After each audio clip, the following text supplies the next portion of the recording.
बहुत बहुत नमस्कार मित्रों। आपका इस यूट्यूब चैनल में पुनः स्वागत है।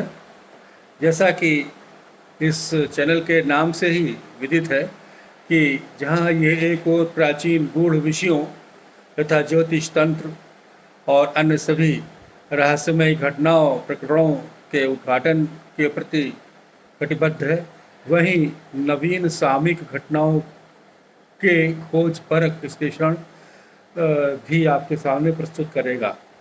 तो चलिए आज चलते हैं। सबसे पहले बहुचर्चित बहुप्रचारित विषय ज्योतिष पर कुछ चर्चा कर लेते हैं।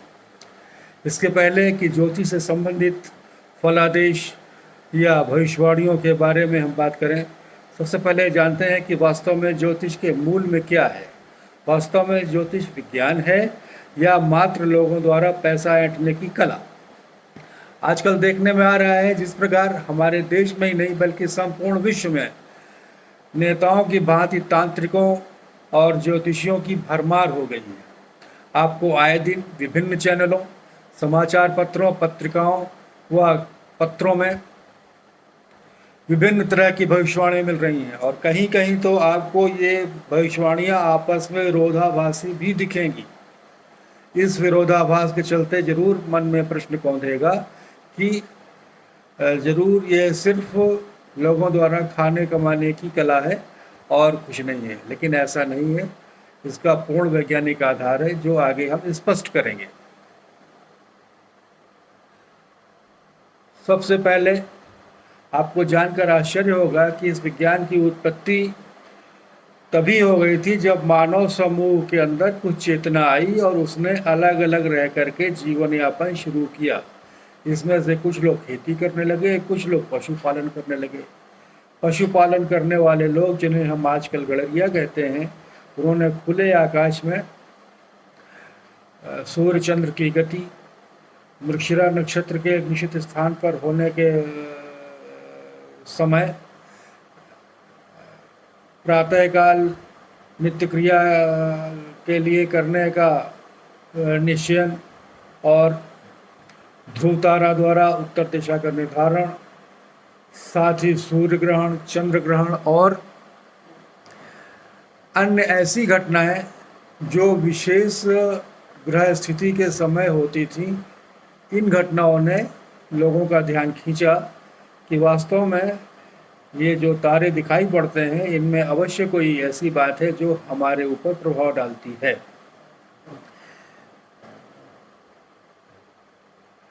इसी तरह से ये भी देखा गया कि जब अमावस्या या पूर्णमासी का समय होता है तो लोगों में आत्महत्या करने की, प्रेमी प्रेमिकाओं द्वारा भाग जाने की या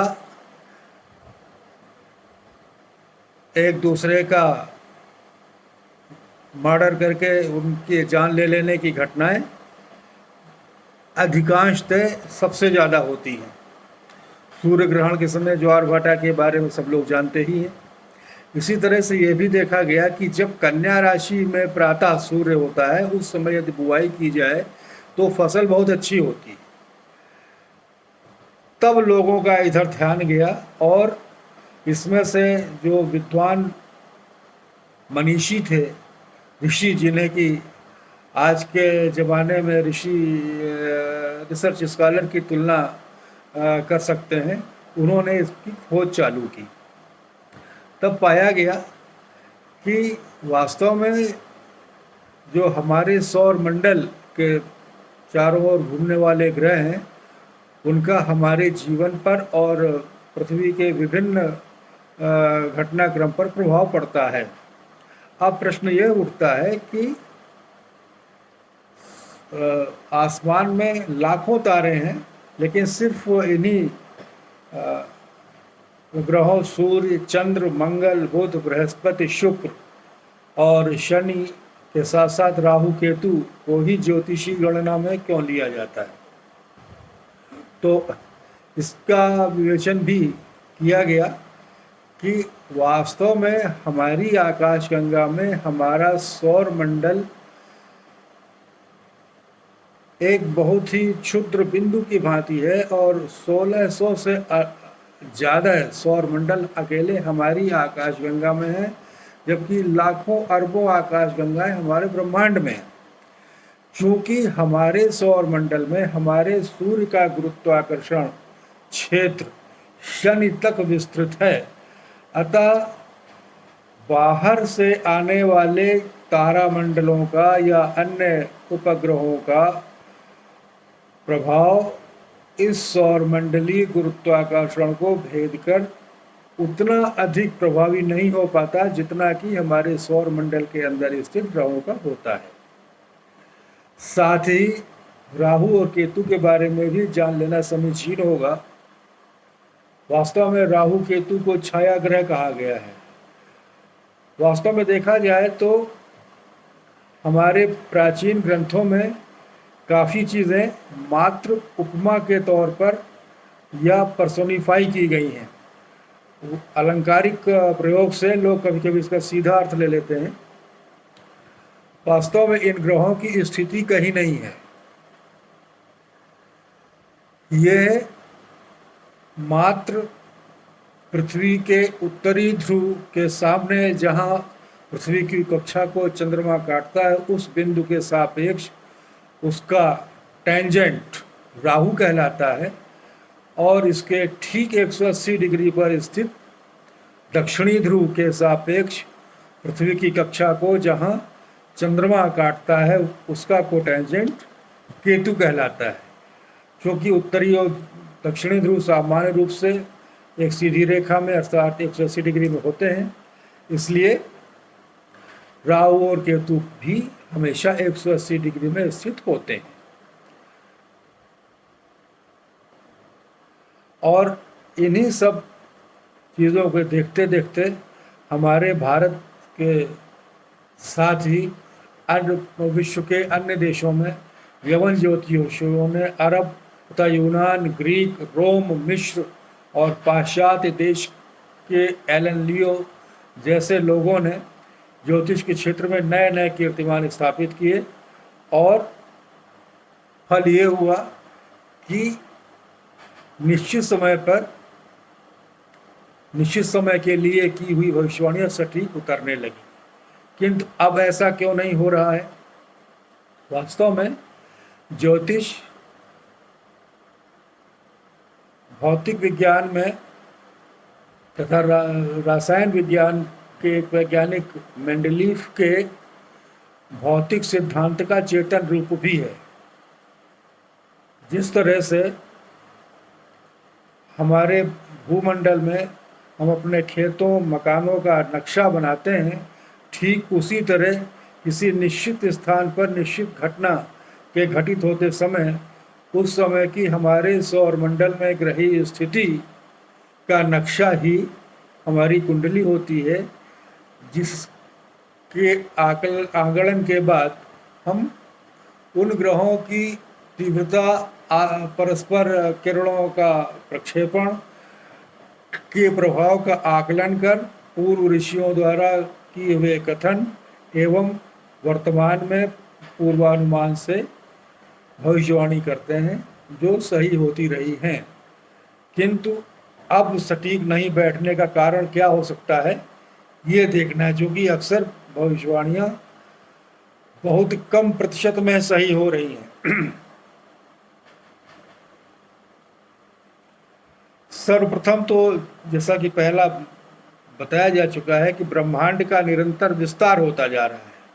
साथ ही आप सभी विदित हैं कि पृथ्वी के अक्ष का झुकाव भी परिवर्तित होता रहता है एवं पृथ्वी के भौगोलिक चुंबक का हर 5000 वर्षों में स्थिति का स्थापन होता है, अर्थात 5000 सालों में पृथ्वी का उत्तरी और दक्षिणी ध्रुव परस्पर बदल जाते हैं। साथ ही हमारा पूरा सौरमंडल 77.3 सालों में 1 डिग्री एंटी क्लॉकवाइज घूमता है। फलतः जो हजारों साल पहले हमारे उत्तर भारत और दक्षिण भारत में क्रमशः कालिदास, पाराशर, जैमिनी और अन्य मनीषियों ने जो उस समय के ग्रहीय स्थिति के आकलन के फलस्वरूप अपनी गणनाएं की, आज उनमें विभिन्नता आनी स्वाभाविक है। साथ ही इनकी तीव्रता भी बदली है और विकिरण के प्रभाव भी बदले हैं। इसके साथ साथ सौर तूफान, ग्रहीय भेद, बुध ग्रहण, मंगल ग्रहण, इन सब का कहीं स्थान ही नहीं है, जबकि इनका पहले ज्योतिषीय संगणना करने में ध्यान दिया जाता था और मात्र प्राचीन ग्रंथों में वर्णित फलों को ही हम लोग जब बोलने लगते हैं तो निश्चित रूप से भविष्यवाणियाँ गलत होती हैं, अपितु परिणाम के बजाय दुष्परिणाम भी प्राप्त होते हैं।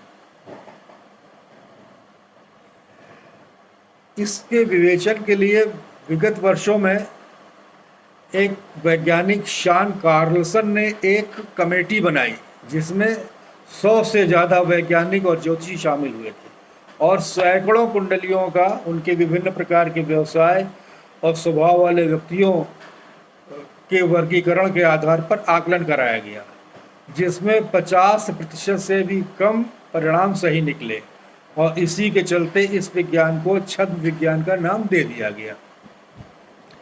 किंतु बाद में जब क्वांटम फिजिक्स, क्वांटम मैकेनिक्स की अवधारणा विकसित हुई और ये ज्ञात हुआ कि एक ही वस्तु के या किसी एक ही स्थिति के 6 प्लेन, 6 फलक होते हैं, इस प्रकार एक ही घटना के 6 अनुमानित परिणाम भी हो सकते हैं, तब ज्योतिषियों और वैज्ञानिकों का ध्यान इधर गया और इसमें पाश्चात्य देशों में गहनता से शोध कार्य हो रहे हैं और इनमें से जो भी फलक घनीभूत होता है वही सटीक होता है। अर्थात 6 फलकों में से सबसे सटीक फल देने वाला घनीभूत फलक कौन है, ये भी आकलन करना आवश्यक हो गया है।